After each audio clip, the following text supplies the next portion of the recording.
This podcast is a member of WildGamesProductions.com and D20Radio.com. This is James M. Wood here, and D&D experts like myself love listening to the Save or Die podcast because I learn something new every time I tune in. First through the door, you find a small room filled with gold and jewels and a red dragon. He starts to breathe. Save or die. Like a 60-leg Impala, AC doesn't matter, critical damage from my warhammer. I told the big tin wall downstairs, the single from that cross, bottom of my mighty blow. I lay 'em low, yes I lay 'em low. Welcome to the Save or Die podcast, a podcast about classic Dungeons and Dragons. Bring on your goblin holes and band of oaks, hulking zombies and bones. No, don't slow me down, no. Yeah. Well, my thing I could never understand is, well, if the rules cyclopedia are just the Mincer rules collected, Mincers in a box, so why? Yeah, but you don't cover the rules cyclopedia. But we cover Mincer. Isn't that the same thing? Apparently not. Welcome to the Save or Die podcast, a podcast about classic Dungeons and Dragons. If it's got a kobold, we'll talk about it. Oh, that's even better. I had to throw that in there. Snoochie Boochies, everybody. It's Save or Die 94. Return of Attack of the Clones. Dun, dun, dun. With me is DM Liz. Hello, hello. And DM Jim. Greetings, programs. Unfortunately, DM Glenn is on hiatus for a bit. So it'll just be the three of us covering the latest retro clone that's been shot our way. 7 Voyages of Zylarthen. I was pronouncing it Zylarthen, but Okay, Zylarthen. Well, okay. I'm not sure where the emphasis goes. I'm sure Mr. Spaulding will contact us afterwards. By Oakes Spaulding. Yes, Mr. Spaulding, contact us. Tell us if we've butchered it, after the show's already over. So, Dear Save or Die, you didn't mispronounce my game. What did I do wrong? It's an act of love. Yeah. But anyway, so we'll be looking at that. It has 4 books to it. Originally, the 4 of us each covered 1 book, but since Glenn wasn't able to make it, we're going to each cover our favorite monster then, when it gets to random encounters. And these books are relatively new, right? Yeah. I don't think it's that old of a retro clone. I didn't check the publication date. I know it's on a Lulu site, which we'll have in the show notes. Well, but the PDFs are free. I was going to say the copyright info on the inside of the volume that I've got says 2014. Oh, see, you're so good. See, she's got those things right there. I've got them, yes. Copyright 2014. And Glenn had hard copies with the box set, and he said that the production quality on those were pretty darn good. Well, I don't want to spoil it before we get to the review, but I like this so much from the PDFs, I ordered hard copies. I want to own this. Woohoo! I'm pretty tempted myself. Have you gotten them yet? No, they haven't shown up yet.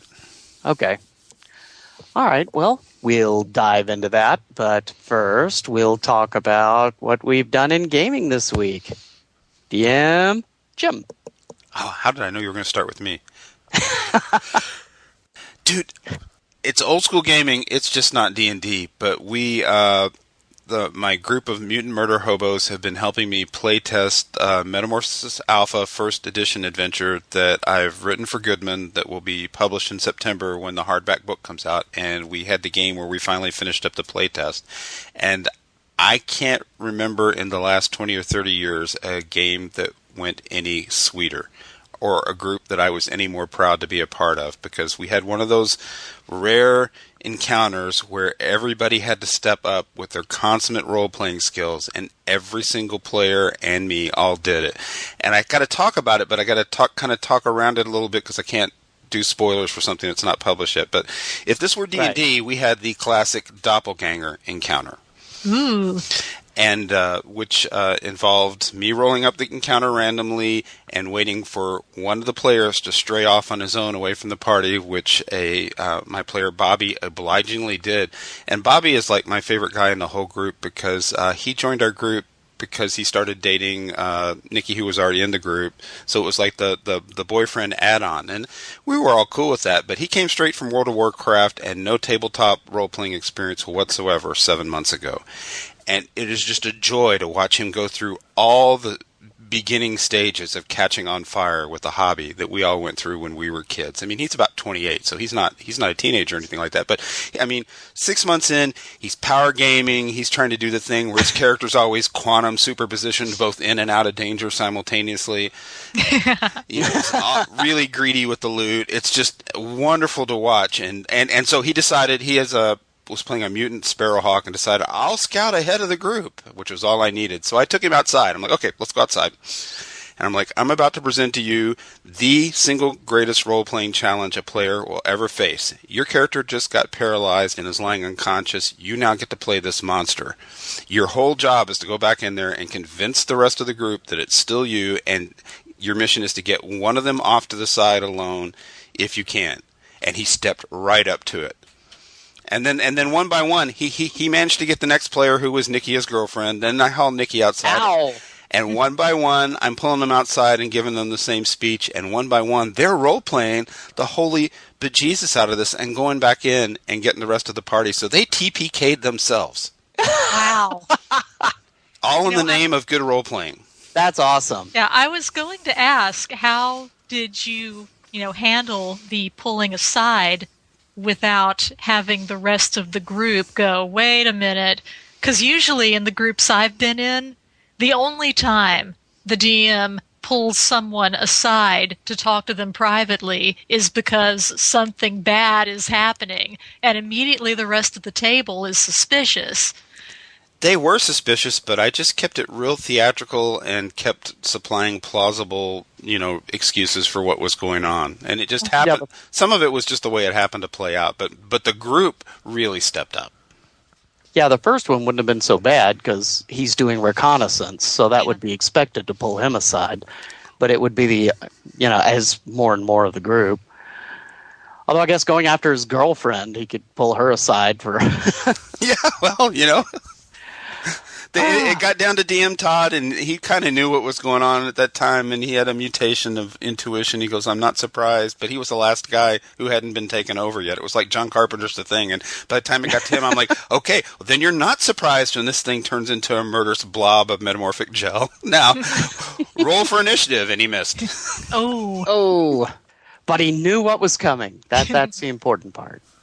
So, yay for my players. They are awesome. Oh, cool. Excellent. Well, I guess, Liz, you want to cover what we've been doing? Well, let's see. Well, I think the last 2E game that we were in... we got to get in a basic game. I know. I was so hoping Bad Mike was going to run Classic this weekend, but he's not. Well, he's running a combo 1E, 2E game. So... Meh. But still... So this is like the little mini North Texas Con you guys are going to? Yeah. Yeah, we talked our gaming group into skipping our regular game and all going to the North Texas RPG Con warehouse, which apparently the first few rooms of is air conditioned. And we're going to go there, play the pinball game, video game, and he's apparently going to run some D&D 1.75, I guess. What the what? Well, he says it's between 1 and 2E. I'm like, fine. Do I get cheese making as a proficiency? Bad Mike promised that Mike could have cheese making as a proficiency just for him. It's true. Sorry. Anyway, go ahead. Okay, so let's see. Well, this was a couple of weeks ago for us now, so I'm having to remember. Preston was not with us that past weekend, correct? Was it just you and me and Tim? Yeah. Yeah, okay. Preston got bullied into fixing up a house. Yeah, well, so we didn't have a whole lot happen again this time. Remember the last episode we were talking about the game. We were talking about how it was basically papers and paychecks because we were selling all of our stuff to try to buy the Spelljammer ship. Well, we bought the Spelljammer ship. We got our crew. We did all that other stuff.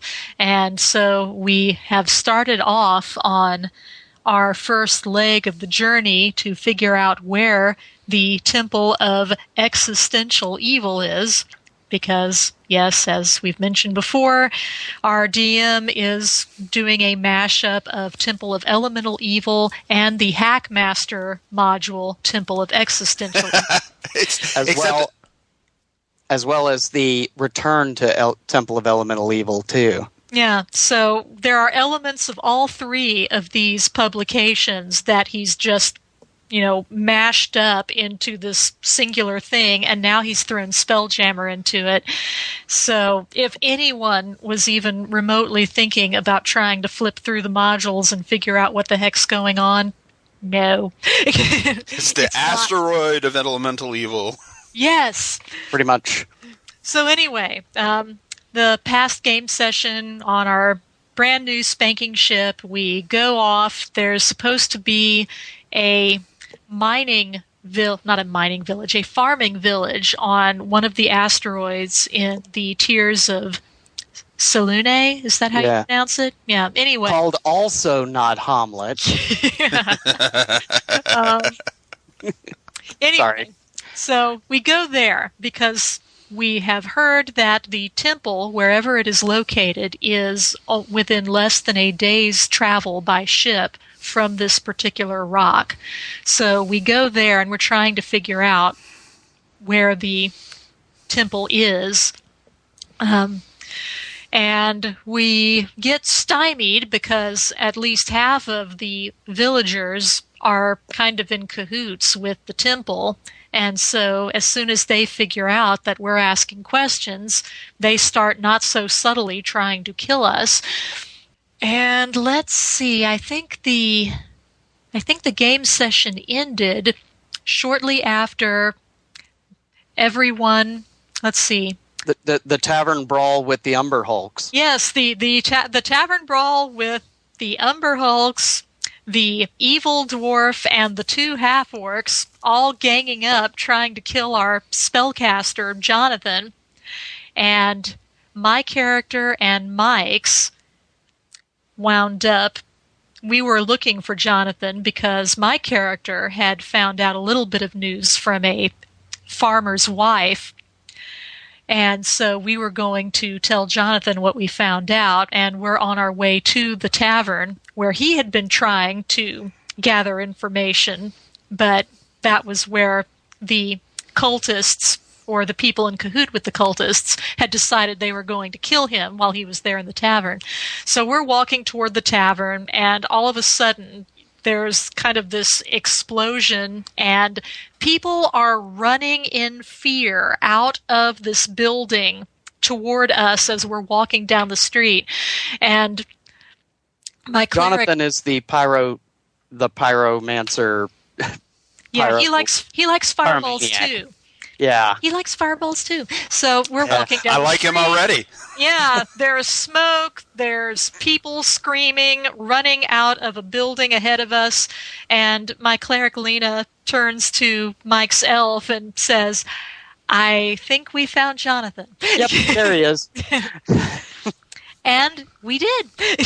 And then we get in there, and Umber Hulks start climbing out of the flooring. It was weird. The whole thing was weird. I have a question, because I'm not very familiar with the Spelljammer campaign setting. What do farmers on an asteroid farm? Well, apparently it had its own... Umber Hulks, apparently. Yeah.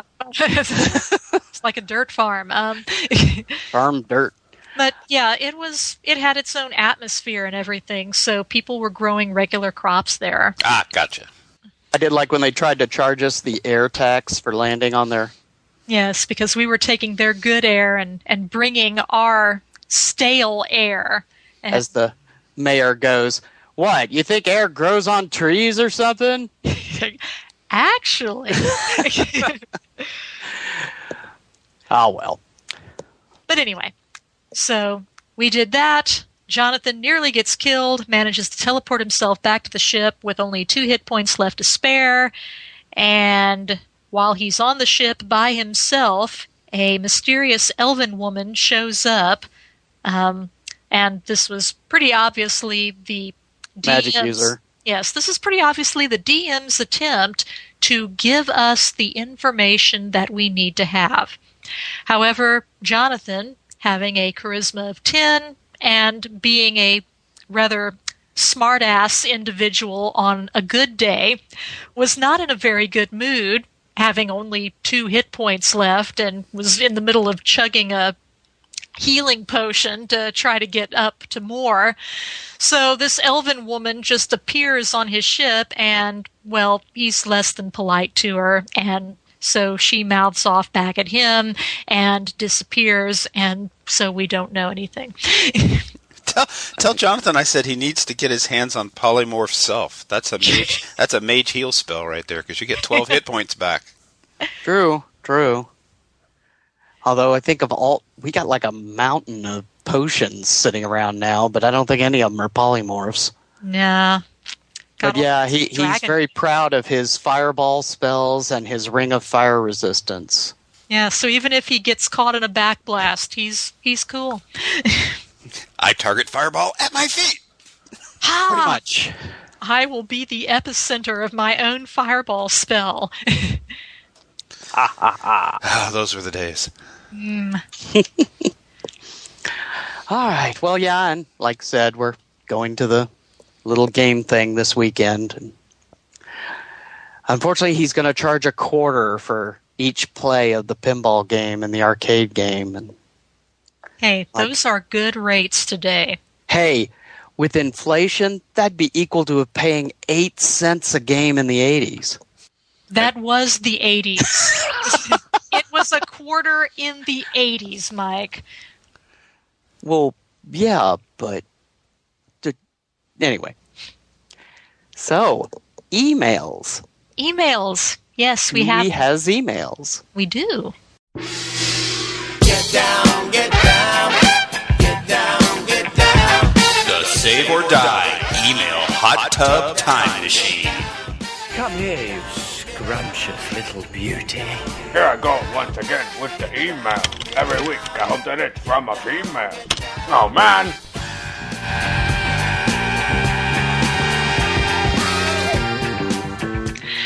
Alrighty. Our first email is from DMDDR. DDR. And he writes, "Love the show.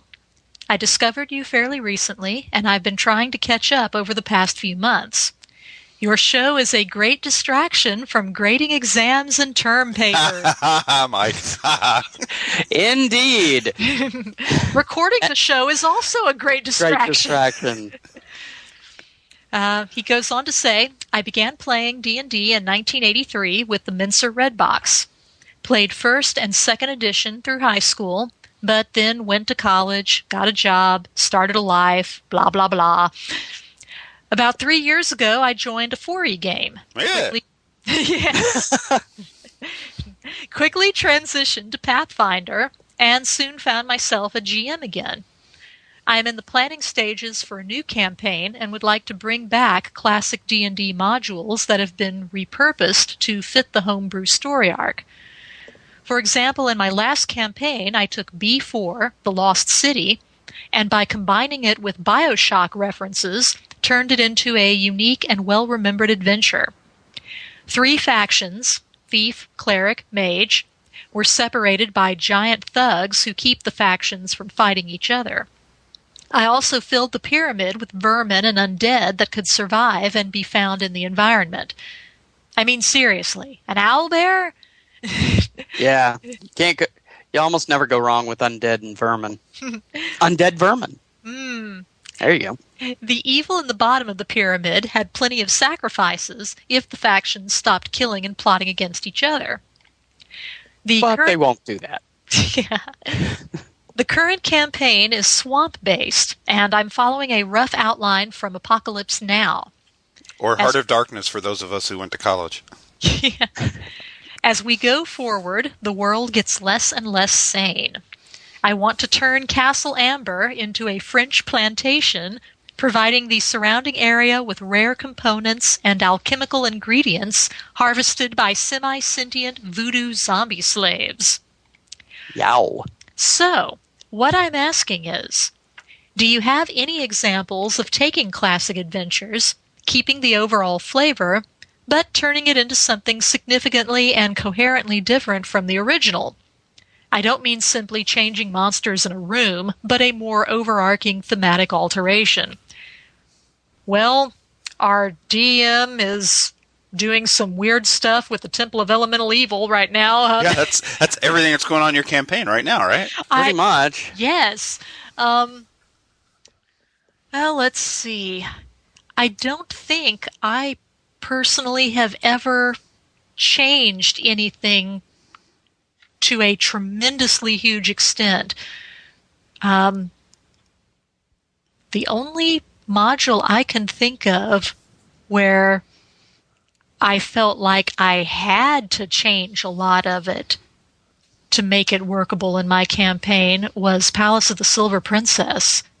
I had to throw out about half of what was in the backstory and just totally rewrite it, it seemed. I've heard that from a lot of people. Palace seems to be one of those you either love it or you have to seriously retool it. Well, it was a good adventure idea, but the backstory that was presented to go with it was so specific that if you were wanting to drop it into an existing campaign, you would almost have to make a lot of changes. But the actual adventure itself, was, had some solid points to it. Is that the one that they had to recall and then they rewrote it at the last minute? Well, with the alleged art. Yeah, I know they recalled it for art purposes, supposedly. I've never seen, the quote-unquote original art, but apparently there was supposed to have been an art piece in the original Silver Princess printing that was deemed too risque by Lorraine Williams and the powers that be at TSR at the time. Or the Blooms, actually. Yeah, so they yanked it. There are all kinds of different stories, but the original version, there's a PDF of it on the internet that you can find now. Yeah, and the picture I've heard described, it's basically a female adventurer tied up and being, threatened by goblins. I mean, it's really not anything at all. Well, certainly not nowadays, but although I guess to be fair, at the time with the anti-D&D sentiment and people shouting Satanism and stuff, I could see an argument for TSR being a bit gun-shy about that kind of thing. And they became quite gun-shy about it. They went a little overboard, trying to be politically correct with the game, but I think they were scared. Mm-hmm. Well, DM DDR is a guy after my own heart because I love doing exactly what he's talking about. I just did it in my campaign by reskinning a Michael Curtis DCC adventure called Intrigue at the Court of Chaos. That's an adventure that takes place on the plane of chaos with a bunch of chaos lords, and I just shifted that all and reskinned it to a post-apocalyptic game where it's a bunch of insane computer AIs in a Matrix environment that the players get sucked into. And it took a fair amount of, reskinning work, but the adventure as written played out exactly the same, and it was awesome. And I just found out yesterday that Bunnies and Burrows is available at DriveThruRPG as a PDF, and downloaded it, went to Kinko's and printed it, and somehow, some way, I'm getting that into my campaign. We're gonna play. I hope my players don't listen to this. They're gonna be somewhere, and something is gonna take their minds and put them in little bunny bodies, and we're gonna play one game of Bunnies and Burrows in the middle of the post-apocalyptic future. So, well, hey, post-apoc. Sorry, go ahead. I was going to say, so basically, they're going to go somewhere, and something will happen to them. Yeah, and there you go. That's doing what he's talking about, right? Wink, wink. Okay, well, I haven't actually done it yet, but I have modified Queen of the Demon Web Pits to be used with Victorious. I haven't actually had a chance to inflict it on Liz yet, but Cool. But fortunately, when you get high level and you have dimension crossing stuff and everything, that's easy to work into, especially, campaign settings where you already have that kind of thing as typical. But thanks for the email, DDR. Wish we were more help. Well. Anyway, our next email is from Kevin Long. Kevin! My friend Kevin. And Kevin writes, Liz, the other two guys, and the old man in the back. This is you, Glenn. Hi, I'm Glenn. So, I just got done listening to your con show. I am also listening to the Con show on RFI. I've only gone to one gaming con. That was Tabletop Con in Utah. 2014 was my first time. I had created a 3.5 game to run. No one signed up to play the game, so I ended up playing Star Trek for the whole day. Kevin. Nothing wrong with that. Aww. Yeah, I was gonna It sucks to have an adventure and not be able to run it. But. Yeah, but being able to play Star Trek is pretty cool, too. So hopefully you found it a win-win situation in the end. Probably not the FASA version, though. So Kevin, next con you go to, sign up to run a Star Trek game, and then do just what DDR and I talked about, where they beam down on a fantasy medieval planet. Done. Aha! Yuck. Sounds like that Red Queen thing they did at North Texas. Oh, Was it last year or the year before? Year before last, I believe. Yeah, where they had everybody moving from game system to game system. Well, yeah, especially in Star Trek. 1 minute you're on the bridge, Q shows up, the next thing you're Robin Hood. Done. Pretty much, yeah. I am not a merry man. Cool. Okay, well, any more emails? We've got a couple more emails. And then we're completely caught up, right? No. No? Oh. Yeah. But we're treading water. Why do I feel another email bag show coming? We're going to try and pretty much stay where we are. Right now, I'm trying to do just enough emails, and that leaves us with about 5 or 6 emails still waiting on us every single time. So if we can stay there, then I think we're doing pretty good. Yeah. All right, I'm in. Let's knock them out. Okay. Our next one is from Tony T. And Tony T writes, Hello, crew. Thank you for reading my previous email on the show. I wanted to suggest another review for you all. Scarlet Heroes by Kevin Crawford of Sine Nomine Publishing. It was a successful Kickstarter that arrived ahead of schedule. The main benefit to me is the single DM and single player scope of this rule set, since 99% of my playing is just me and my daughter. Kevin has a section how to easily convert any D&D module, or really any OSR product, to his mechanics in SH. Hope you can grab some copies and see what you think. Keep up the good work. I enjoy this podcast the most from WGP. Aw. Tony T, deep in the woods of eastern Texas. Woohoo! Well, that's because he doesn't listen to Thaco's Hammer. Yeah, wow. And he should. All right. Well, as we've said before, if you really want us to cover something, contact the creator and have them send us a copy. PDFs preferably, but, if there's only... because if they send it and it's old school classic D&D-ish, we'll cover it. Which, I will take this as a point. After the last show, there was a lot of posting around on the forums about how come Mike won't talk more about Victorious on Save or Die, and need to talk more, need to pimp the product.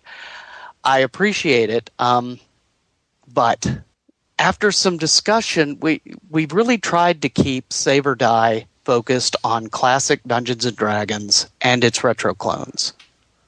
And I know the line of a retro clone is a little fuzzy, but we try to keep basically something that is recognizable, classic D&D, maybe with some house rules.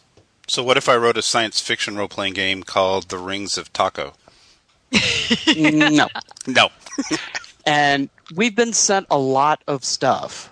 And, everything from science fiction, superhero RPGs, urban fantasy and everything. And it's like, well, they have strength and wisdom as attributes. So it's almost like D&D.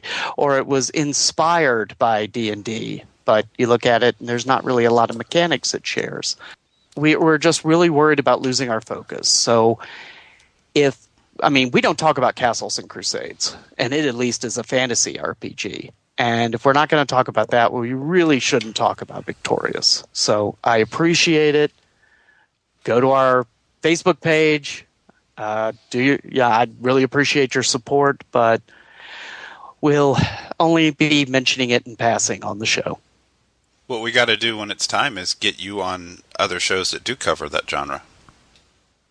That's true, but I don't know of any steampunk gaming podcasts, though, or superhero Victoriana type. I'm on it, man. I haven't looked in a while, so who knows? I was going to say, you could probably go on just a generic superhero game podcast. Or I suppose even just a generic gaming podcast. There's quite a few of those out there. Yeah, so you have options. Or wait. Call me. or wait for the game to die, and then you can be on Dead Game Society podcast. I'm not sure that's a winning strategy, but it is a possibility. It is a possibility, yes.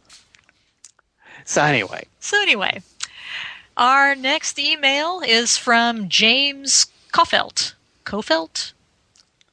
JC. Kofelt. He gave us a pronunciation guide. Thank you, James. Oh, yes, I remember at the very end, pronounced Kofelt. Sorry, James. I should have put that up at the top of the email to remind myself. Well, see, he wanted us to feel like the Janelle Jakeways episode. We get to the end and then we figure out how to actually pronounce it. Haha. Well, James Kofelt writes, Good Sir Glenn, I am but a young lad in his early 30s who grew up in Kentucky, Tennessee. Yeah!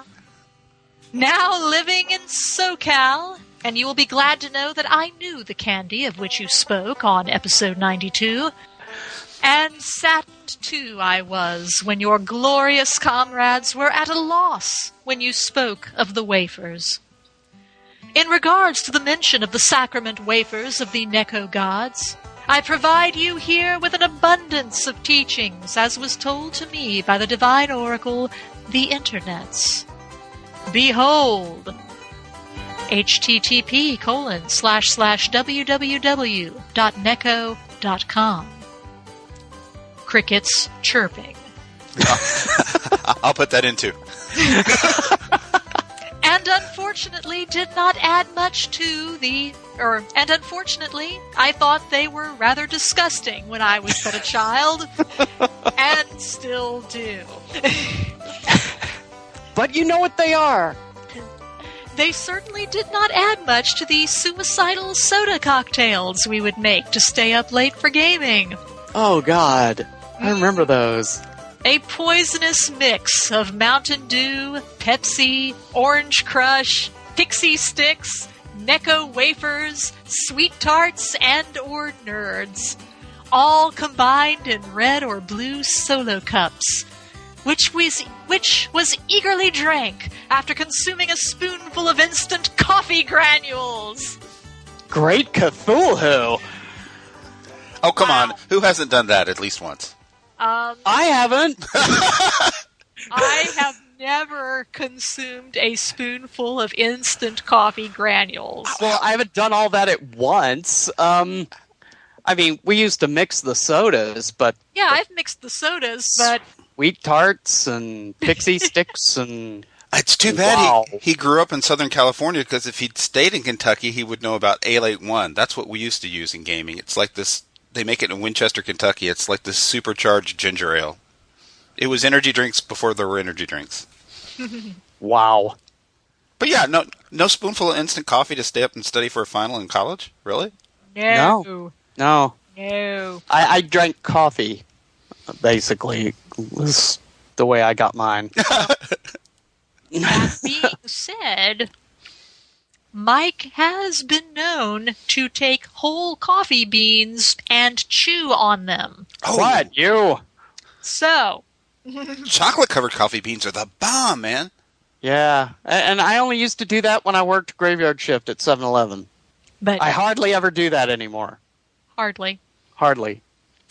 Anyway, nothing like playing D&D on homemade crack-laced semi-drinkable battery acid. Not the puny-ass energy drinks of today. And we were thankful. These kids got it easy nowadays, I tells ya. I'm amazed I still have functioning kidneys. Days of slaying goblins, laying waste to skeleton hordes, and taking treasures in the name of experience point glory, all while rocking out to a soundtrack only the 80s and early 90s could produce. To fame, to glory, to achieving 5th level. Forever a fan of the game and the show, James Caufelt. Thank you, James. No, wait, he's not done. He's not done. Oh. Side quest. My wife and I were in a short-lived AD&D 1E campaign for several months last year. It was her first exposure to D&D. She enjoyed it very much. She even started her own collection of minis and dice. And she blames me for turning her into a nerd. I retaliate with, I merely awakened what lies within. Wow. Way to go, James. You rock.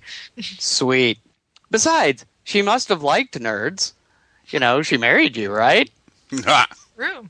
That's what I say whenever Liz is like, you must like nerds. You married me. Yeah, you're both members of the Luckiest Bastards Alive Club. Bastards. With bastard swords, right, Liz? No, we can't say it right. Yeah, Not that's Carolyn. True. We can't say it right. True. Well, thanks for the email. Our last email from Nathan Manuel. Nathan writes, Hello, fellow old school gamers. I have only just recently discovered your awesome podcast. As usual, I am late to the party. During an earlier podcast of yours, I recall the various DMs describing the amount of role-play versus combat in percentage terms.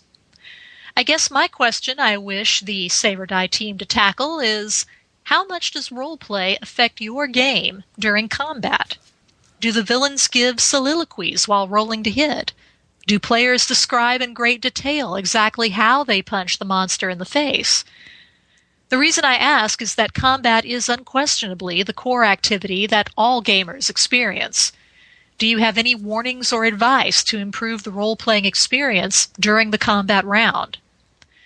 The best moments in gaming for me as a DM has usually tended to happen during the combat sequence. I will admit that the quality of role-play before the conflict can be intrinsic to the group's maximum enjoyment. When I run combat, I usually try to describe the action through the eye of the camera. I tend to ask the player what the audience experiences during his or her action. The reason I do this is that I treat the other players and myself as the audience during any one player's actions. I try to encourage players to describe in greater detail of what they do than say, I attack with my sword. I look forward to hearing all the DMs speak to this. Keep up the good work. Nathan. Thanks, Nathan. Anyone want to take this first, or? Yeah, I'll jump in there. My DMing style personally is a little bit of every DM I've admired. I just try and steal from them. And where I started picking up what I do now is from Michael Curtis, because Mike, he was in Hollywood way back when, but he doesn't like to talk about it because it involved him wearing a bear suit on camera. But Mike stands up at the table, and he's very theatrical. He waves his arms around, and he will even get into character, and really role play like a little old lady. He'll move his glasses down the end of his nose and start doing a little old lady voice. So I try and do that. But I got the last game where I got a little out of hand with it was the players were confronting a King Kong-sized ape, and I slipped from theatrical role-playing into Andy Serkis motion capture. And if DM Todd had been a little quicker with his Samsung smartphone, it would be on the internet now. But I saw him go for the holster. But that's how I encourage my players. You teach by showing, right? By demonstrating it yourself. Yeah. Liz, you want to say something, or shall I go on? Well, I like there to be some role play during the combat sequence. I think it's great to have, your master villain doing the soliloquy and that sort of thing, especially, if you're role playing someone who's got a smart mouth, just basically egging on the opponents, especially if they miss. It's like, God, are you kidding? My grandmother can handle a sword better than that.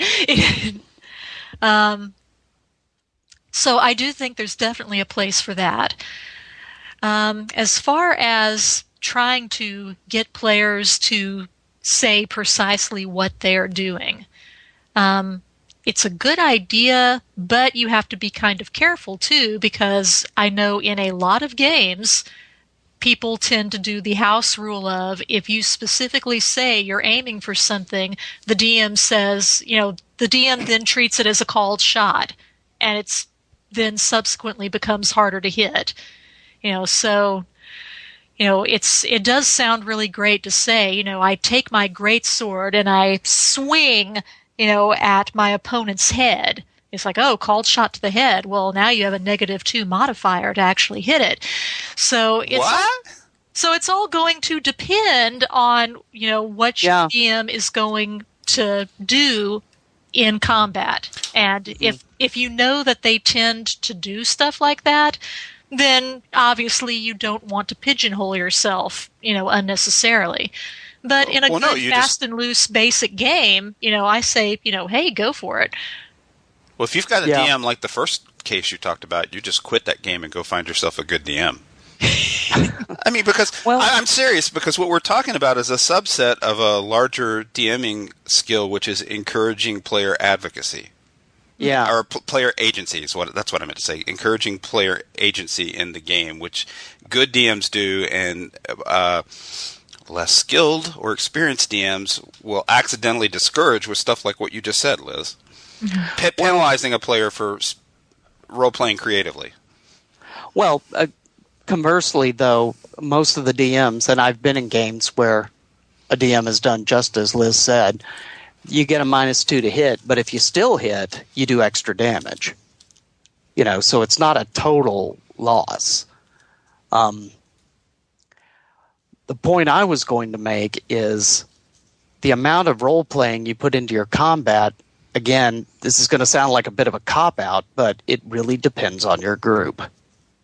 Because I have gamed with people like Robert, Liz, who, he and I, when I used to do medieval reenactment, we'd get out there in our plate armor and rounded swords and beat the heck out of each other with sword and shield or that sort of thing. So he liked to get very tactical about describing his combats. And that's great. I could then counter with that.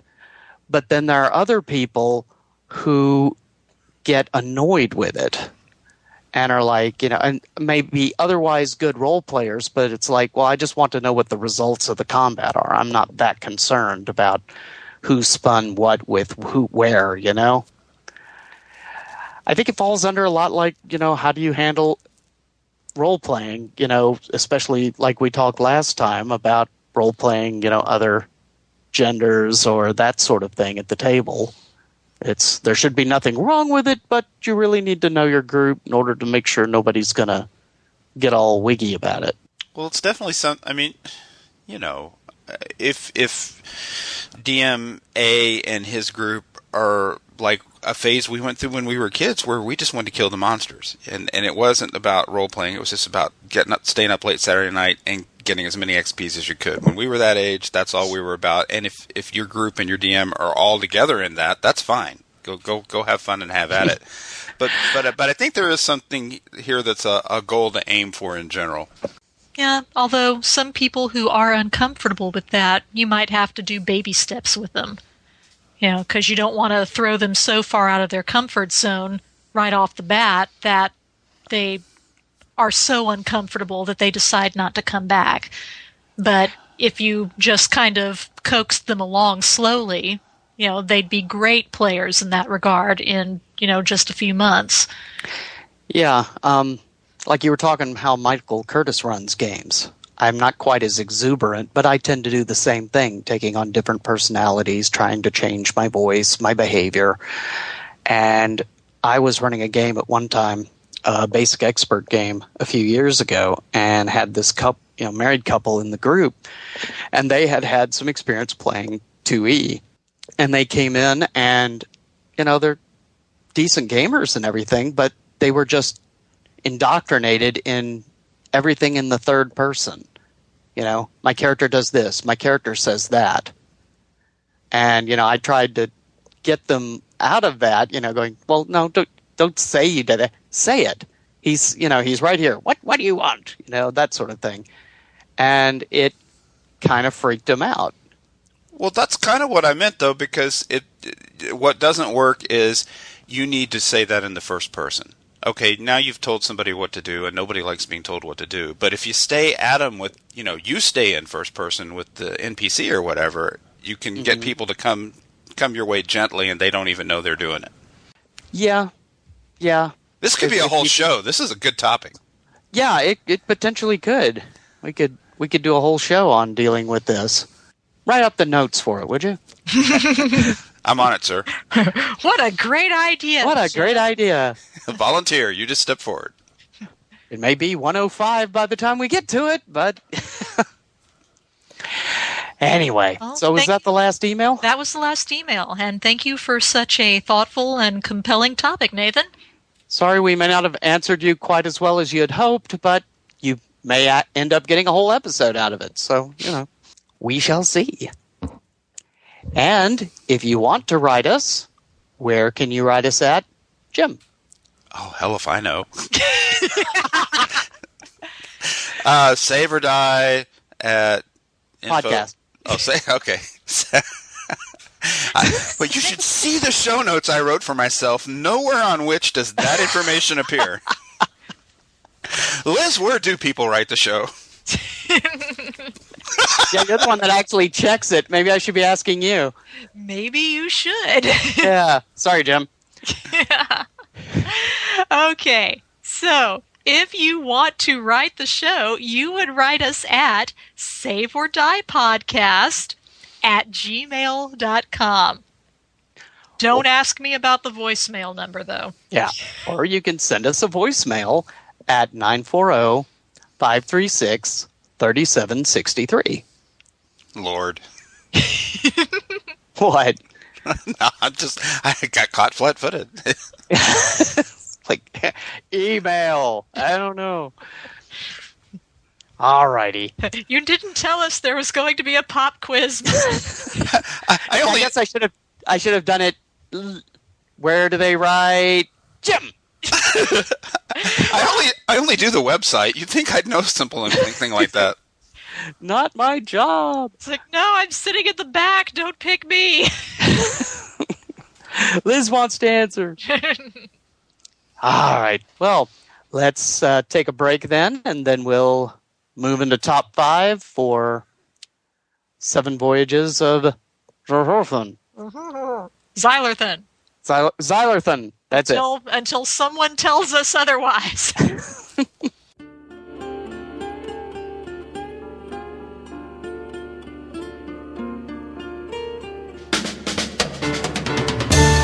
The Save or Die Top 5. In 5, 4, 3, 2.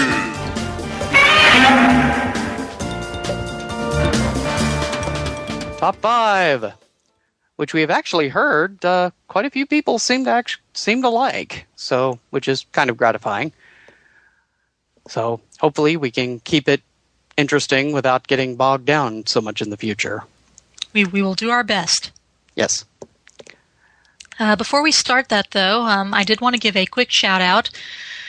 There's a Kickstarter, which is currently going by David Oakham with, I believe it's Oakumart Press or Oakham Press. Anyway, he's doing a Kickstarter for an old school print and play tabletop game called Darkfast Dungeons, and you print and build the setup on the tabletop, as much as you want or as little as you want. And from what I can tell on the Kickstarter, it looks like it's a pretty cool way if you've got young kids and you'd like to introduce them into the world of fantasy gaming. This would probably be a pretty nifty way to get their toes, dip their toes in the water, as it were. So, go over there, give it a look, and see what you think. And we'll have that up on the show notes when we go up. And go to the announcement, yeah. Yeah. I love his art style. It is a cool art style. It's very simple. It's very simple and gestural. Yeah, it's a very friendly sort of art style, if that makes any sense whatsoever. And that by that I am not trying to say that it's goofy looking in any way, but I think it has a character that just draws you in, and it's really cool. I like it a lot. Okay, now. 7 Voyages of Zylarthen. Zylarthen. Dun, dun. Dun, dun, dun. It is a retro clone of original D&D. It's mostly the 3 core books. There's a few little additions. Not as much from Greyhawk as I would have expected, though. And has some interesting things here and there. And just so that the listeners know where we're coming from, we each chose one of the books to review, so our top 5s will be coming from that particular book. Liz, which book did you choose? I chose the first volume, Characters in Combat. Which coincidentally is the same name of the first book in the Traveler Black Book series, which is kind of cool. I'm not sure that's a coincidence. Oh, it was digest size too. Jim? Oh, I picked Magic, if you had to ask, which is volume 3. I chose the Campaigns book, and we will cover some sample monsters later in Random Encounters. But right now, for our top 5s, we will start with Liz. Woohoo! Alrighty, well, my number 5 is... I really enjoyed the treatment of alignment languages. I know in past episodes, we've been a bit meh on alignment languages. Nasty. But I really think that the way it's covered here, this is a way that I could see myself actually using alignment languages in a campaign. And basically, the way that it's covered here is it's not really used for actual communication. People don't speak to each other in alignment language. It's more of a scholarly sort of thing. The language of law, for your general scholars, the language of chaos tends to be what you would use if you are casting, dark spells and reading from a cursed scroll. So in that instance, I can see, actually having those languages be extant and, using them. They're almost like Latin in a way, a virtually dead language, but if you have studied and know it, if you find ancient writings, you have a good chance of being able to understand them.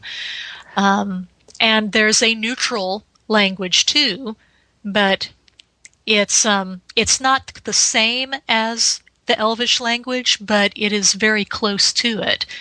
So if I was going to use that, I would say, if you knew Elvish, you might have a chance of being able to piece together something that may have been written in an ancient neutral script. So this isn't a language that every lawful character inherently knows. No. So it's not Okay. like, I'm lawful, so I automatically know the lawful alignment language. And then if I do something that turns me neutral, I can suddenly no longer understand the lawful language, and now I only understand the neutral alignment language. It's like, no, the way I am reading it, there's none of that, and I think it's a cool way to do it. I could live with this. I'm with you, Liz. I think they took something that's always been a really goofy, clunky game mechanic and given it the single most plausible in-game explanation I ever heard. The idea that in ancient times there were these alignment wars and there's this fragmentary language left over that some people know but not necessarily. Okay. That's awesome. Cool. Okay. Jim? Did it sell you on alignment languages? Or are you still, Oh, no, if I were going to use them, I think that makes plausible sense, because in the end, they're not really alignment languages. They're languages that have an affinity toward alignment. And that I can certainly use. I might actually even just have since the chaotic language is there for black magic, I would probably do the same for law, being the, kind of positive magic.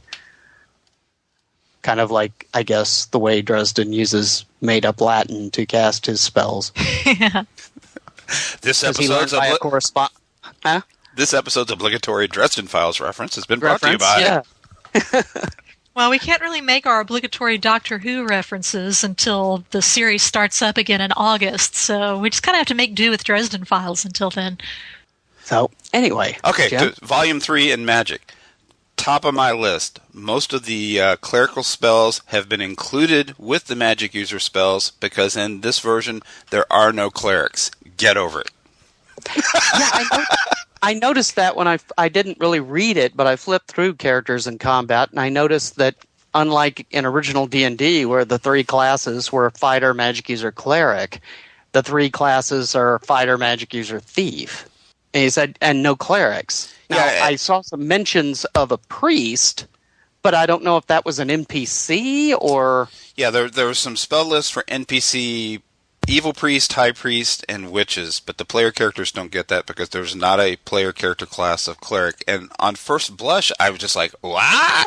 Because this is supposed to be OD&D. But then I remembered when I was very first introduced to D&D for the very first time, and they're telling us about the character classes, Cleric is the one where at first blush I went, well, who'd want to play that? Why can't a mage heal? And this presents it that way, and it makes perfect sense. Well, I'm sure some people will flip out and we'll get emails that say, "Oh no, it can't be OD&D without clerics." How so very dare you? But there's a precedent. My gut is going no, but you're right. I sit there and think about it. It's like, well, practically, what is the rationale? I mean, clerics were basically there to give kind of a fighter spellcaster. Kind of in the middle when it was first created. So, I don't know. Well, I think it's something that could take some work wrapping your brain around initially, but I also do think that this distinction helps to give this particular campaign world its own special flavor that it has. Yeah. That's true. Well, by the time I'd read through all the books, I bought into that. Mm-hmm. I'd run it that way. The campaign world is called Red Tide. Was that what it was called? I don't know. I missed that part. It's not the campaign world of Zylarthen. Oh, he's the guy doing the 7 Voyages. Never mind. Well, there's a separate campaign setting, but this game doesn't have to be put in that campaign world. But anyway, the premise of the campaign world was that most of the world's been conquered by chaos, and all the races have basically been driven to this small archipelago of islands as kind of the last holdout. And I thought that was a nifty idea. This isn't part of my top 5, but I thought it was a nifty idea because it was a rationale of how you could have a Viking and a samurai adventuring together. Okay. Because they've all been jammed together as kind of a refugees on these islands. So Anyway, but my top 5. 5, I love the use of the term referee. No DM, no GM, not even judge, but which I kind of like judge from Judges Guild, but referee, that is, you don't get more old school than referee. That was really cool. Do they talk about having a collar? No. Ah, well. Not in the campaign book. Did it in the characters in combat? No. Okay. So, no clerics, no collars. No collar, no clerics. Nothing that begins with the letter C. If you liked playing the cleric collar of the party, you're in trouble. And Liz, number 4. Okay. Well, I would say my number 4 would be there's one portion, and I did not write down what page number this is, but in the Characters in Combat book, when they're actually talking about the combat, at one point, the book actually says the surviving characters in the adventuring party should feel an obligation to treat the body, if there is one, and possessions, if any remain, with respect. That's cute. That's sweet. That's very sweet. That's a good try, Mr. Spaulding. A for effort. But Mr. I don't Spaulding. think anyone is going to do that. Oh, I can totally loot a body with complete respect. I was about to say, they'll show respect to the possessions, at least the valuable ones. I mean, I will say, most of the games that I've been a part of, when one of our number dies, we have always done our very best to bring the body back with us to civilization and to make sure that it got a proper burial based on the rights and beliefs of that character. You know, whatever god he or she worshipped, you know, we did our very best to take the body to that temple, you know, that we could find and, you know, try to do what he or she would have wanted done. That is not to say that we would not distribute magic items amongst the rest of the party if we felt it was necessary, but we did always try to make sure that we didn't just leave the body behind in a cave somewhere. Yeah, unfortunately, sometimes certain clerics decide to carry the body with them by animating dead. Getting them to open doors. The DCC character funnels are so brutal that we had to come up with a house rule that the same player who had other level zeros left got first dibs on looting his dead guy before the other player swooped in. You had to make house rule to determine loot priority. That's right. Nice. There's love there. Anyway. Yeah. So that's my number 4. I thought that was a good try. I don't know how much people will follow it, but A for effort. Way to go. Okay. Jim? This is a subset of just the rule set as a whole, but they were written like this is some alternative timeline version of if Gary Gygax and Dave Arneson had really good writing skills, copy editing, and layout, while still being the same font and layout style as the old rules. So I love that the spell descriptions are those simple, old-school, one-paragraph spell descriptions that mostly require some level of DM fiat to educate, which I think is a good thing. And by extension, player input, too. The exact effects will vary from table to table. I mean, I can play my games both ways. I love first edition AD&D where it's like math and engineering and you know exactly what that fireball is going to do, or you should. You better. But I like it this way, too, a lot. Okay. My number 4, the game runs on a silver standard, not a gold one. And the historian in me jumps up and down for joy for that. Because gold, you know, I know it's just a game mechanic and gold pieces are gold pieces, but it's like, I swear, gold is like, you dig it up in the garden with your potatoes in your average D&D world. As far as eating them next. Mark my words. Mark my words. That's right. You know, I never thought about that. I saw an infographic once that showed physical representations of the entire gold supply of planet Earth, and it would fit inside, like, the Empire State Building. And they had it, like, segregated by Fort Knox and different places. There's not that much gold on this planet, like there is in D&D. No, there's not. And that's something I try to get across to my students when we talk about in history around the turn of the century, the idea of, well, why don't we all just go back to the gold standard?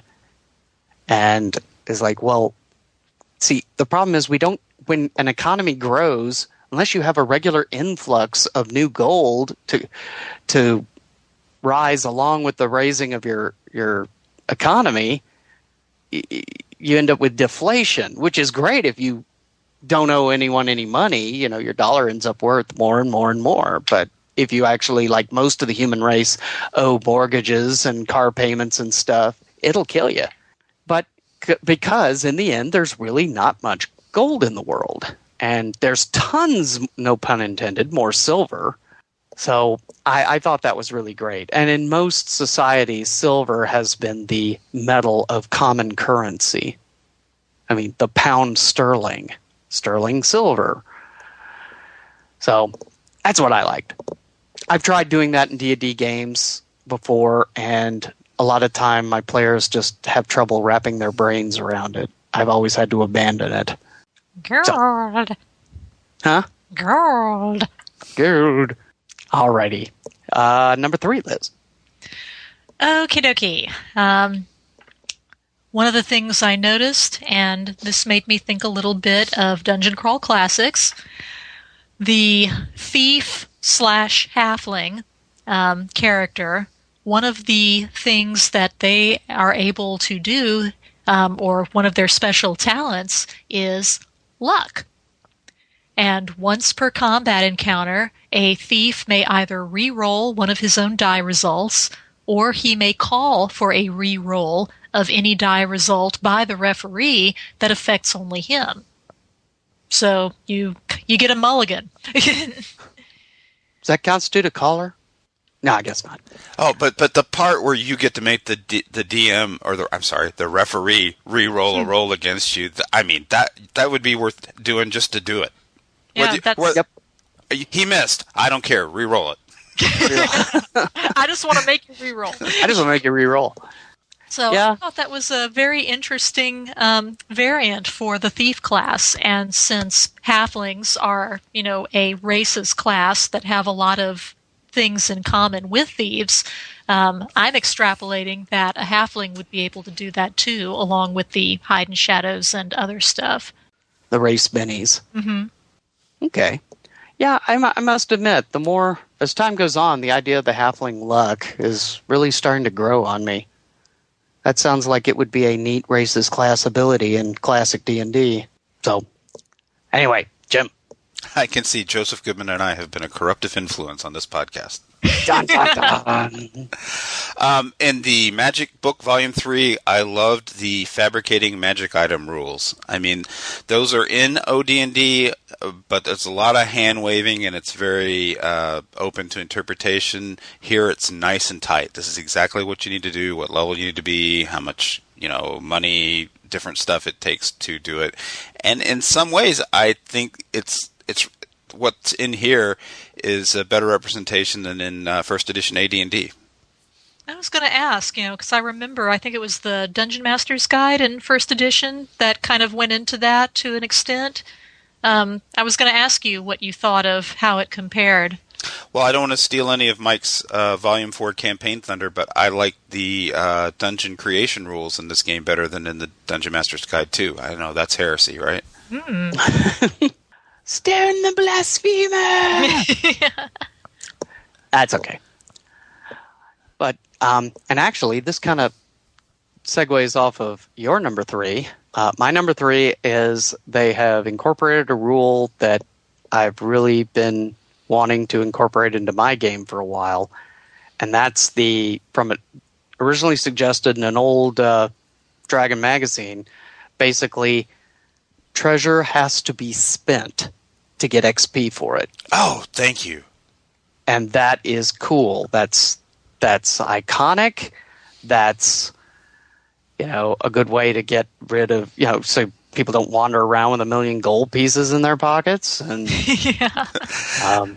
That's the way Dad did it. That's the way America does it, and it's worked out pretty good so far. Yes, especially when you're trying to make magic items. Though that does remind me, I was going to ask, is it harder to make a magic item than to go into a dungeon and find one? Just hypothetically in general, or by these rules? In the game, in Seven Voyages, would you say? Because that's one of the gripes I've heard about some of the, magic item creation rules is, for all the cost and the labor and the work and everything, it's a lot easier just to go hunting around a dungeon and find somebody's wand of fireballs. Well, I mean, it depends on your definition of easier. I can sit in my lab and probably not kill myself, even though it costs a lot of money and a lot of time. Okay. And also, I would think, it's pretty much a crapshoot when you're going out just finding magic items. If you want something specifically, I want this, what are the odds that my DM is going to just happen to let me find this anytime soon? Well, and that gets into high magic campaign worlds that kind of annoy me. You can just go down to the local Magic Mart and pick up, buy 3 wands, get the 4th free, and that sort of thing. It was interesting when Tim Kask was running his OD&D campaign here in town. I had a magic item I wanted to create, and at 5th level he was going to let me create it. So I had all my money saved up and I had my stuff to build it with. But he told me I needed a month of uninterrupted time, and it took forever for the group to get to a place where we were banged up enough we had to hole up in a town, and everybody did their thing while I sat there and made my little amulet. Everybody wants to rush off and do something else. We're bored. We don't want to sit around while you make stuff. I just wanted to make a taser. Is that so wrong? I'm sorry, I don't think so. Amulet of Stunning. Well, I'm not going to say anything. My elf has got a ring of shocking grasp, and she uses her longsword to just whack and zzz. So, And it doesn't have charges, which is even cooler. But anyway. All right, number 2. Number 2. Okay. My number 2 is the intelligence stat. It is different for PCs and NPCs. Dun, dun, dun. I totally missed that. I like it. How's it different? Okay. It says, for player characters, the term intelligence actually denotes formal education or knowledge, especially relating to books and literacy. It has nothing to do with how smart the character is or is perceived to be. It's because that's education. Because they're expecting the player. Right. Ah. It's a lot more responsibility on the player. So it is the player's cleverness, or lack thereof. Right. You can't just say, well, I'm playing someone with an 18 intelligence, so I should have known that I had to do that. It's like, no, this is not how smart, your character is inherently. This is how much education your character has. So that has nothing to do with whether or not you would think, hey, maybe I should, check to see if there's a trap on this door before opening it. Well, that's certainly old school. Now, and then he goes on to say, when intelligence is referenced for non-player characters and monsters, the ability will have its normal meaning. So that's interesting. That's very interesting, and I rather like it. I can see how others, would not care for it, but I like that it puts more responsibility on the player to make a good judgment call. Oh, and let me, I'll jump in with that comment. Applies normally. Mm-hmm. Seven Voyages is not made for new players. Yeah, that's pretty much. This is a game that's specifically made for veteran gamers who are wanting to play old-style D&D. Yeah, it said as much in the introduction to the first volume, that it was not going to go into, belaboring. It's like, I'm not, it's not going to tell you. This is how you role play. This is what a polyhedra is. Yeah, it's not going to go into any of that. The game is making the assumption that you already are familiar with role playing and you know what all this stuff means. And so, yeah, it just comes right out and says it. Mm-hmm. Okay, Jim? I totally lost track of where I was. Oh, Number 2. Volume 3, Magic. I like the intelligent sword creation rules, which again is something that there's a version of this in OD&D, but I like what's here better. And it's the same as the fabricating magic item rules and the other ones. It's by better, I just mean it's cleaner and it's a simpler, more aesthetically pleasing system. And it's also interesting that any magic sword is intelligent in this game, so that you've got to figure all that out. If it's got there's no such thing as just a +1 sword. If the sword's got a power, it's got some kind of intelligence and ego and purpose in life, and I love that stuff. Well, that certainly would make it a little more interesting than the golf bag full of magic swords. well, right. It makes it more interesting. It makes it more Appendix N, more like the literature the game is based on.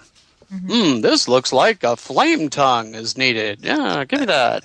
No, Frostbrand for this one. Thanks. Yeah. Congratulations, you just picked up Stormbringer. Oh man, not again. Anyway, cool.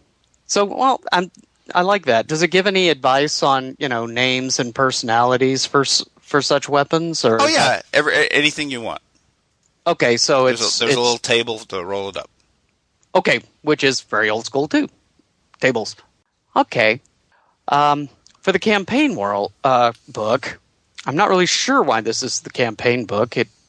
I think it might belong a little better in the characters and combat book, but one thing I will say is there is an extremely elaborate and detailed description of the surprise and initiative system for this game.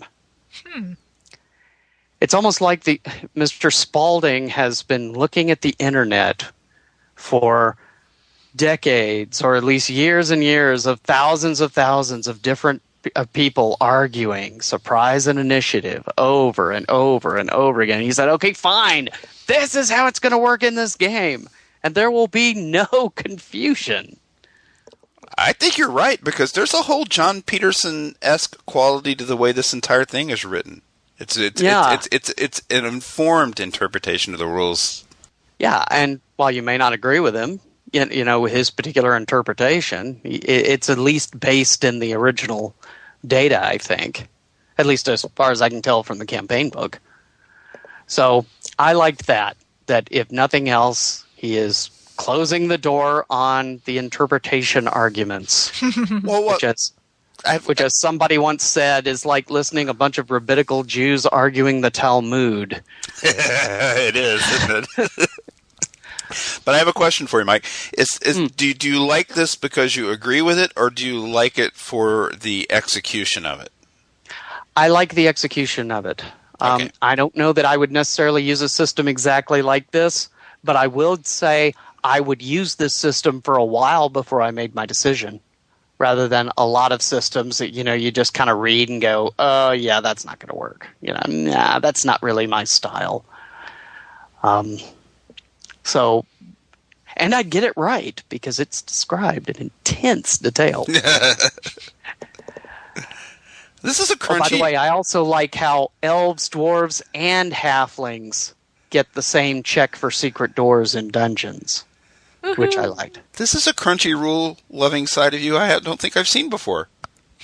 Well, I don't mind crunchy rules when they add something, I think, to the game. All too often, it's like people just get into crunch because they're trying to create exceptions to the system. I mean, you think about it, a lot of things that are added to role-playing games are this is an exception to the way the rules work in this way, or that way, or this is my new exception. I mean, and it you can go down the path of Splatbook that way if you're not careful. That's very well said. So, well, thank you. I still don't know that I, would like this system long term, but I would certainly give it a fair shake. And now, number 1, Liz. Dun dun dun. Alrighty. My number 1. On page 46, there is a 0 hit points table. And I think this is a very interesting idea on what can happen to your character when you get to 0 hit points in combat. So it's kind of a death's door thing? Kind of. It's hard to describe. There aren't any negative hit points in this rule set. Basically, if you're inflicted more damage than what your current hit point total is at the time, it simply reduces you to 0. There's no -2, -5, or anything like that. Once you get to 0, then you roll a 20-sider, and then you check the 0 hit points table. And a lot of it is, well, it's stuff that could theoretically take your character out of the adventuring lifestyle afterwards. Well, like crippled? Yeah, something like that. For instance... missing a limb, if that counts as crippled. Oh, sure. Yeah. Well, they've got things like, delayed death. You will die in 1 to 6 melee turns. But you get something called an adversity check. That if you make it, you can still fight. You're not just knocked unconscious. I mean, you're still going to die in 1 to 6 melee turns if you're not, helped. But you get to sit around for 6 rounds hitting stuff screaming, "This is Sparta." Yeah, instead of, 1 to 6 rounds, it comes to your turn, you say, okay, what'd you roll on initiative? 6? What do? I bleed, you do I bleed some more. Yeah. You can still fight, but you are going to die within, however many turns unless you have, assistance. And there's stuff like severed limb. Then there's fatal wound. Again, death in 1 to 6 full turns unless surgery is performed. And just about anyone can attempt surgery. You don't have to have a cleric, because there aren't any clerics in this game system, but you don't have to be specifically a healer type character to be able to do rough, rough battlefield surgery. Yeah. Civil War surgery. You're not talking about scalpel and sutures. You're talking about hit it with the branding iron and cauterize it. Yeah. And bone saws. Right. And because of that, if you survive the surgery, then there is a very good chance that you're going to permanently lose some constitution or something because of the rigors of what you have gone through, not just the wound, but what you had to go through to get it fixed. It says a character that survives surgery will permanently lose 1 point of constitution. But, even if you survive it, you're going to have to convalesce for a long time. You know what that reminds me of? The resurrection tables out of the back of Judges Guild's Tegel Manor. Mm-hmm. Ooh, you're right. Which, even if, when you try to resurrect in Tegel Manor, you could still come out horribly scarred, or, your arm is withered, or all sorts of weird... It's like, well, yeah, you're resurrected, but... You're not just popping up all fresh and new, fresh as a daisy, ready to go. Yeah, and... You were brought back from the dead, not cloned. Yeah, pretty much. Yeah, and the table sounds pretty harsh in some ways, but surviving combat is pretty harsh too. No. Unless you have access to some pretty nifty healing spells. If you're being subjected to, messy battlefield, quote-unquote, surgery, I think this is very realistic of what you could expect to have happen to you afterwards. And, maybe it would make player characters be a little more careful before just, throwing themselves into battle with everything that comes their way. Since almost certainly it's going to be players of D&D coming to this game and giving it a try, I imagine it'll take a few sessions to sink in. These rules are whacked, BA. Every time somebody shoots me, my character dies. Well, I mean, yeah, if you're going to sign up for this level of old school, you've got to know what you're getting into, which is once the combat starts going a certain level of badly, you're already rolling up the next guy. Yep. Or running like a scared old woman. One or the other. Yep. Okay. Jim, you're number 1. Retreat? Run from danger? No, never. Okay, you're dead. Oh, my number 1 thing in the Magic book is that, with clerics taken out of the game, most of the player character spells that you would want to have are given to Magic users. Your standards like heals and cure poisons and even, sticks to snakes. But they include spell list for these NPC classes, Evil Priest, High Priest, and Witches, which we mentioned earlier. And there are spells on their spell list and spells and explanations in the rules that player characters don't get. And I love that. I love that the bad guys, or I guess the High Priest isn't even a bad guy. High Priest would be a good NPC. But that, the bad guys are the only ones that get a darkness spell or an astral spell or death touch. Yeah, I mean, PCs get a lot of advantages simply by virtue of being player characters. I don't see that there's a problem with NPCs getting some bennies, too. Obviously because of my association with Dungeon Crawl Classics, the more beholding things Really? Have you? The more beholding things are to the source literature in Appendix N, the better I love them. So, in that milieu, the hero doesn't understand every single spell that's in the entire world, whether he knows it or not. I mean, even in Jack Vance, they're like lucky when they get one spell, and that the NPC, the witch, comes along and I've got Conjure Demon here, and you don't. Nah, I love that. Yeah, well, and it makes sense to a degree. I mean,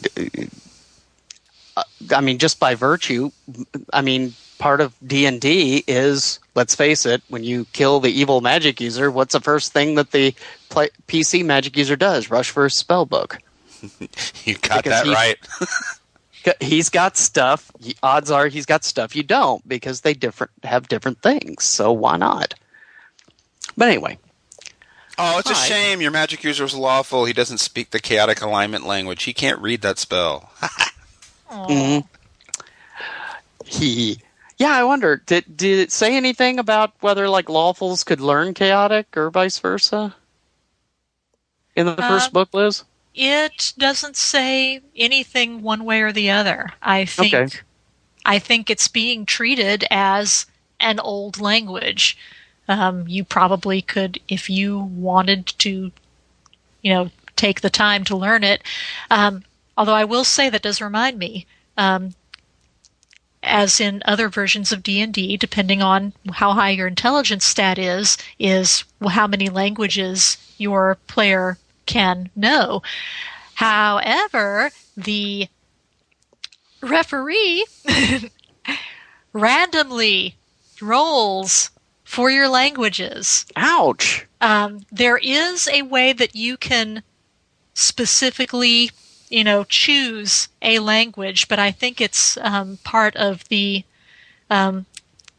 there are rules on how you can trade off points, 2 for 1, that kind of thing, for various stats. And I believe if you specifically do that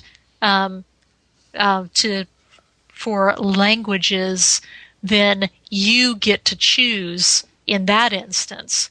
Ah, okay. But, just for your native intelligence, the referee is deciding these are the languages your character knows. You don't get to decide. Okay. Alrighty. Well, I guess my number one will be in the campaign book, Book 4. By the way, Book 2 is the monster book. Book 3 is magic. Book 4 is campaign. There is a specific section where it talks about the referee encouraging PC improvisation, player improvisation, even so far as saying, regardless of what it says in this book, say, find a secret door on a 1 or 2 and 6, if they come up with something specific, like tapping each section of the wall, listening for hollow points, regardless of what the rules say, kick that up to about an 85% chance of finding it. Like the old pour water on the floor and see which way it flows. Right. And again, this gets back to what Liz was saying about the intelligence. You know, the player's experience and intelligence is rewarded here. And I like that. Because that's, you know, I get into my grousing with my DM about, he's like, what's wrong with skill systems? What's wrong with having skill systems? I'm like, nothing much, but the problem is the more detail you get a skill system, the more you inherently train players to think, oh, I can't do that, I don't have the skill. So they don't even try. And to me, that takes away a lot of role-playing there. Try something. I actually evaluate RPGs by how much the players have to stare at their character sheet to figure out what to do. Yeah. Exactly. And I'd rather have my players sitting there talking about, okay, I tried this. And then, you know, well, the only time they look at their character sheet is hit points and gear, you know? Opinions vary. Some people love skill systems, and that's okay. You're just wrong. Yeah. Well, you're preaching to the choir on this podcast anyway. Anyway. Okay, that's our top 5s. Now, let's go into random encounters and talk monsters. We take what we want and leave the rest. Just like your salad bar. Buckle up my sleeve. Presto! It will come out no more. What? Huh? What'll come out no more? Random encounters. Random encounters. Now, as you might expect for a game that's based on, at least to a degree, on original D&D, it's got a lot of the old favorites in there. There are some new ones, but most of them are either just your old favorites or a different tack on an old favorite. They had a version of the Thowel in there, but he didn't call it a Thowel. Well, he called it a Thoblin. It was very interesting. This was written with the OGL, so he did an awesome job of including and reskinning classic monsters that you want to absolutely have in the game that are not in the OGL. So he reskinned them and renamed them, and that was awesome.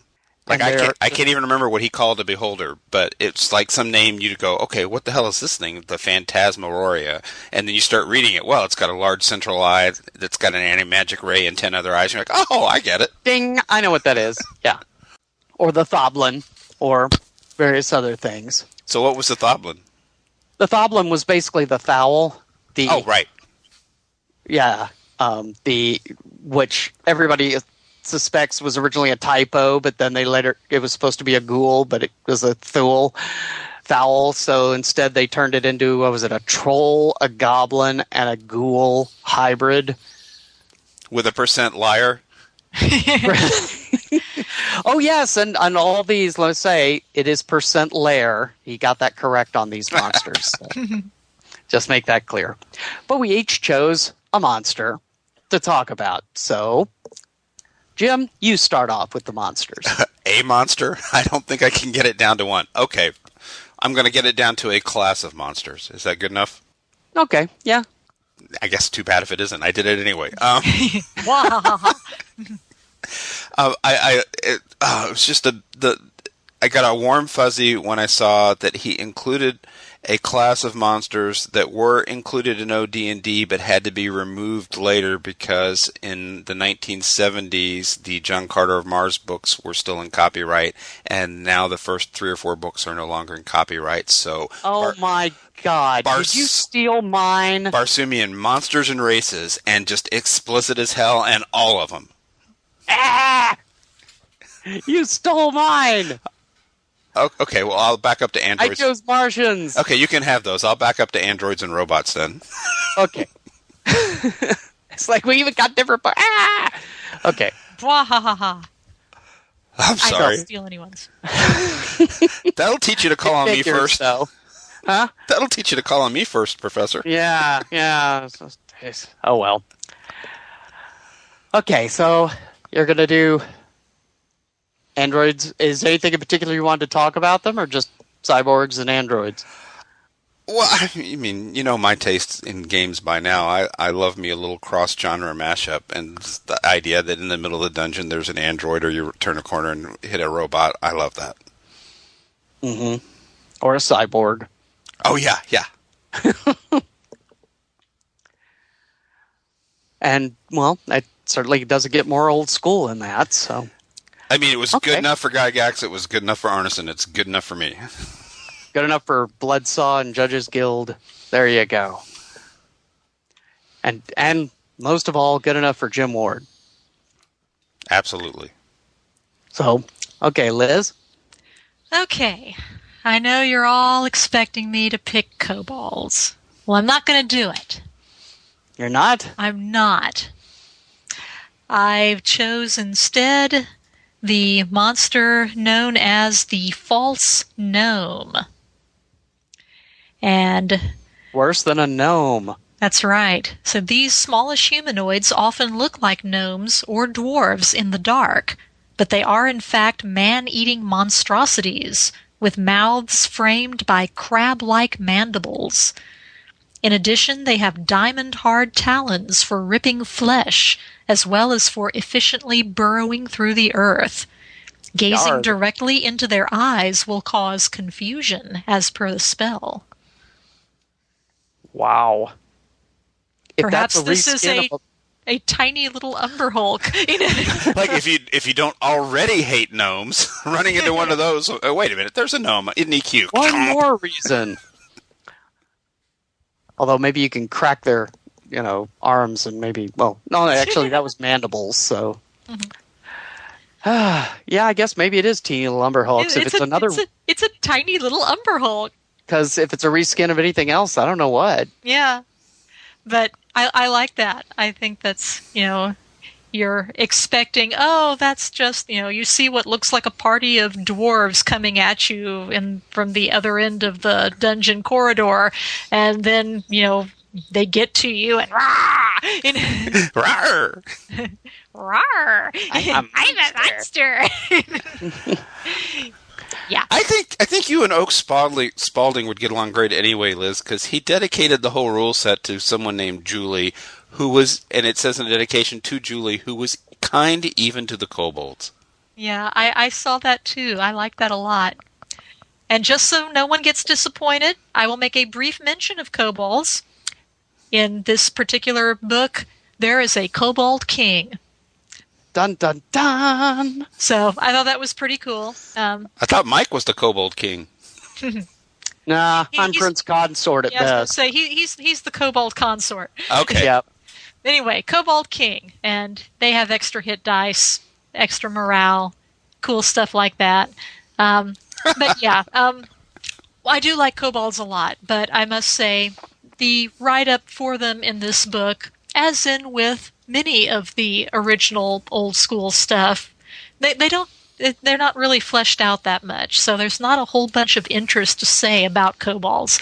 But I thought the false gnomes were pretty keen. Teeny tiny little Umber Hulks.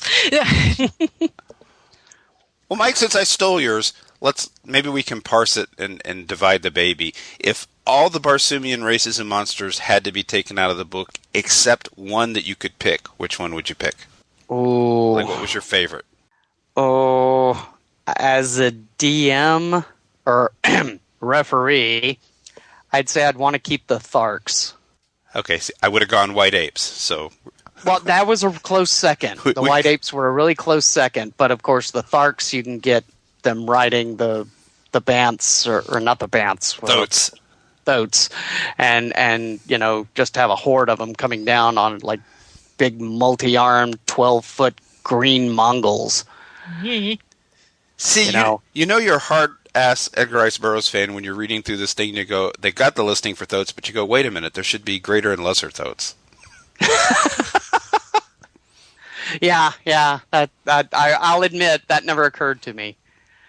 But yeah, I mean, he covers it, and I wonder if this was a bit of an homage to the TSR Warriors of Mars book, you know?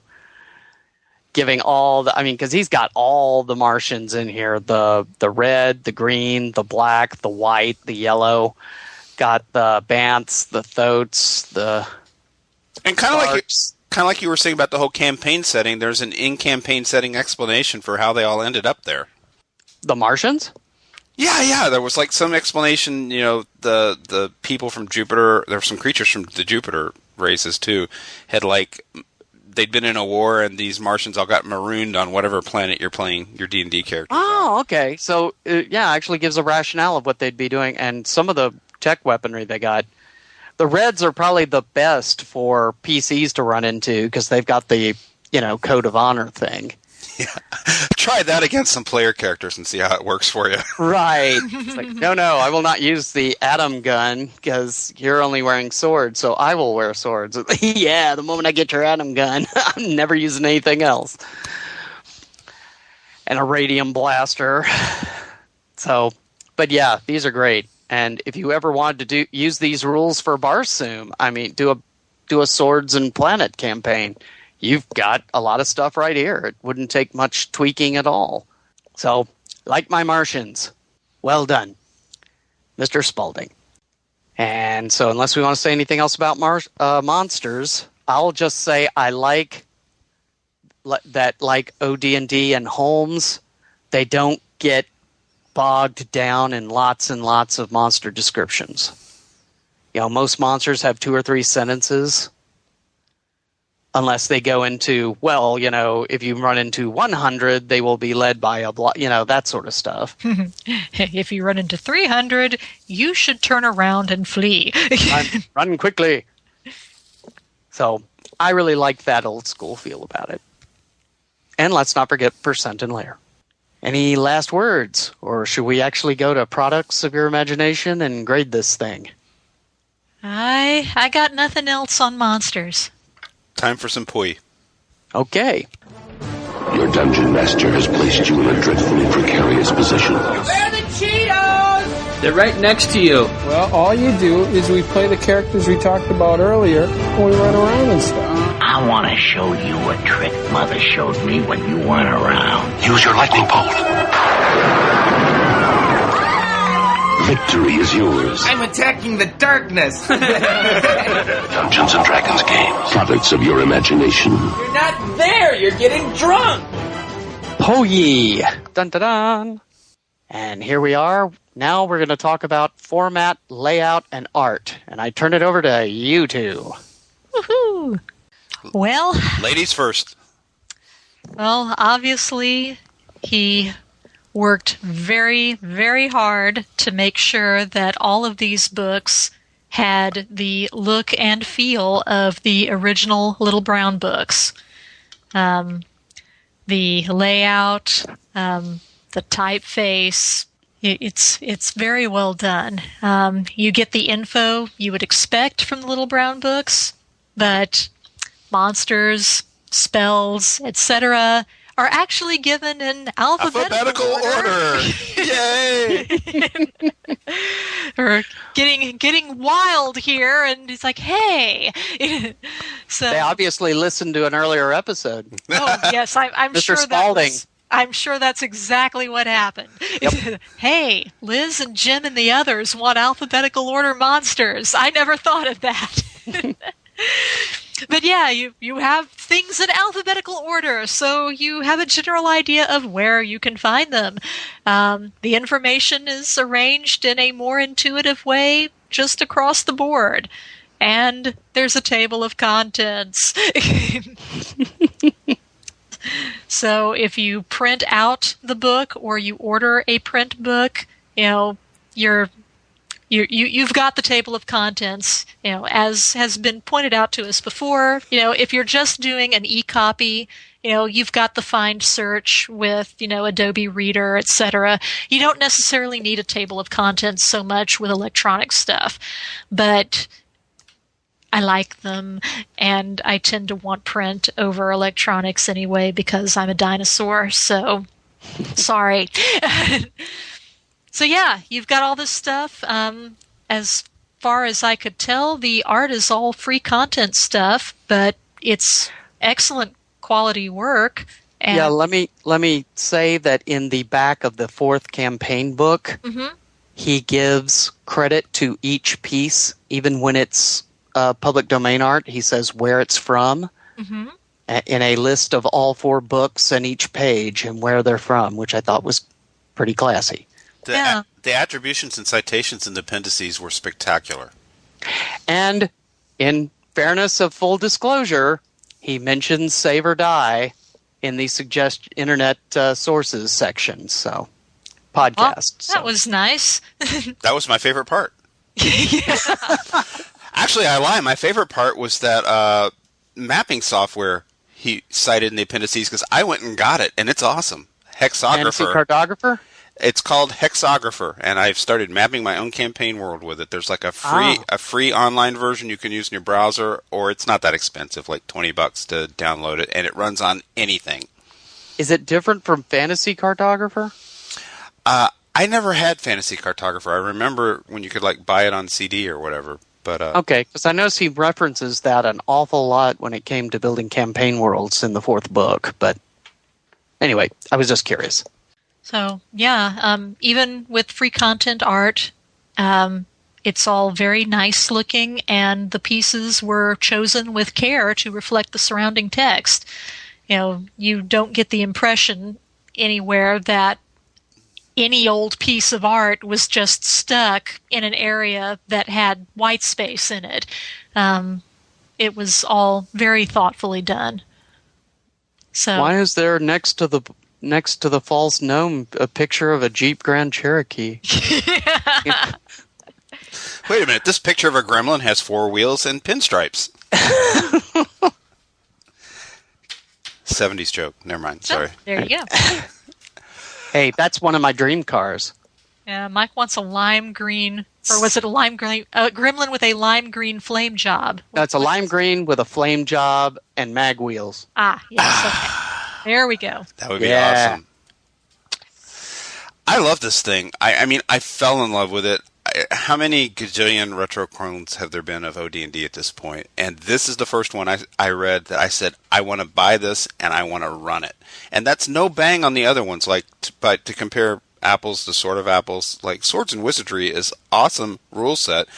And if it was my desire to run like a rules cyclopedia version of D&D game, I'd just go buy Swords and Wizardry and run that. But if I want to sit down and conscientiously run an OD&D campaign, this is the rule set I would use.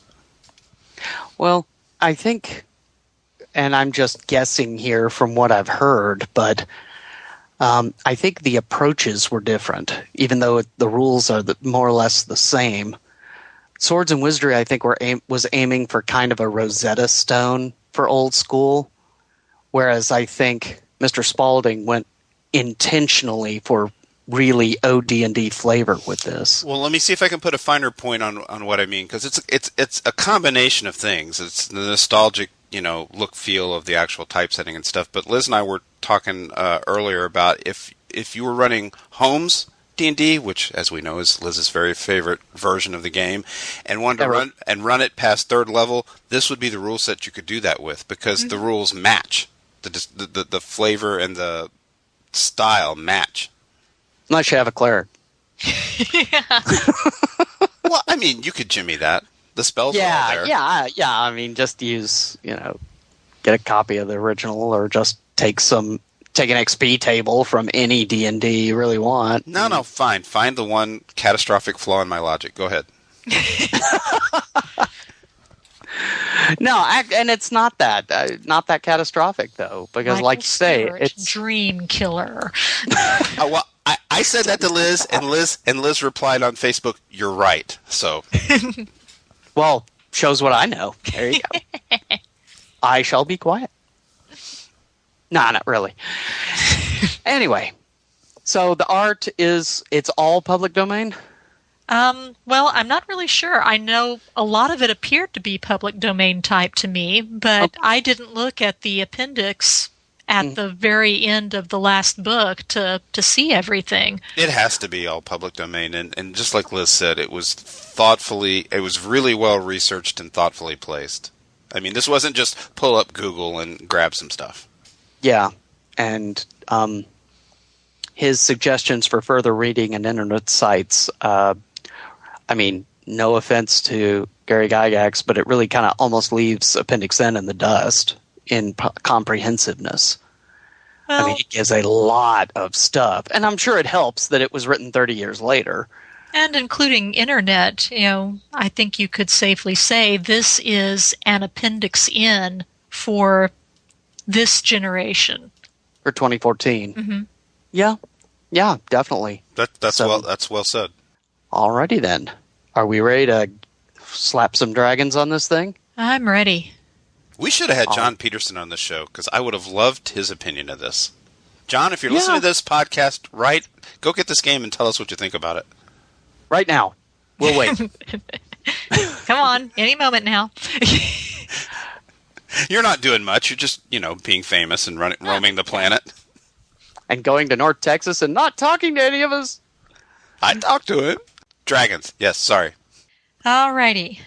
Fine, I'll start off. I still don't know how I feel about the lack of clerics.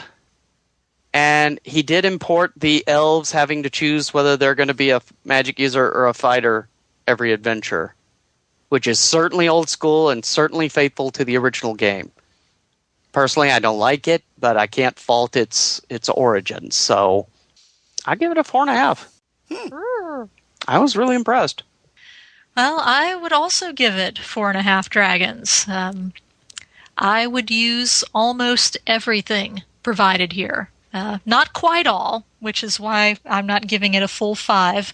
But on the whole, there would be very little individual tweaking needed for me to take this and run it. Mm. It has a flavor that is very reminiscent of the Holmes rule set, especially with the mashup of different monsters, different genres, different everything, just coexisting together. I mean, it can sound gonzo sometimes, but I think it also helps to give it kind of an otherworldly sort of flavor. Yeah, and kind of like the old Judges Guild Wilderlands, the setting seems to be basically a very small, ragged area of civilization in a vast wilderness or area of chaos and evil. Yeah, and that's kind of the impression that I always got of Poor Town. Yeah. It's a little bit of nothing almost, just out in the middle of nowhere, and so the people make do the best they can, and you could expect to see a lizard man walking down the street of the town, selling stuff or, hiring out as a sellsword maybe or things like that. And you couldn't be that choosy about who you decided to serve in the tavern. Yeah. Sounds a lot like Louisville, Kentucky, where I went to school. Especially the lizard men? Well, the tavern part. I'm going to go with 5 dragons, and here's my rationale. Is it perfect? No. If I ran it, would I house rule something different in there? Sure. But when I look at something like this, and I can't come up with a way I would improve the product, something fundamental that I would change, I have to go with 5.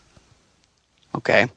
Which I think comes out to about a 4.66666666. We should do every show so that it ends in 666. 66666. And what's more old school than that? That's my point. Indeed. Demon and devil references in a D&D game. Mm-hmm. All right. Well, this is 7 Voyages of Zylarthen, and buy one today. We'll have the link to the Lulu site in the show notes, and like I said, the PDFs are free, and the box set is available to be purchased there. And we're headed off down our road once again. Liz, how you heading down the road? I'm going down the road with the Kobold King and his personal entourage, counting on them to protect me from the false gnomes. Dun, dun, dun. And Jim? I'm going down the road riding a domestic thoat, popping off my radium pistols. Yeehaw! Yeehaw! Well, I'm headed down the road, busy trying to use my Berlitz conversational chaotic book to prep for my next exam. And that's what we're ending at. Thanks for listening, everybody, and we'll see you episode 95. Take care, and we'll chat with you later. See ya! Bye-bye. Free arc. And we're out. The Saber Dive Podcast is a production of Wild Games Productions in association with D20Radio.com. The Saber Dive theme music is provided by the band Mississippi Bones. You can find them at MississippiBones.bandcamp.com. Promotional consideration for tonight's episode was brought to you by Purina Tiny Little Baby Umber Oak Chow, now made with 100% real gnomes. Thanks for listening.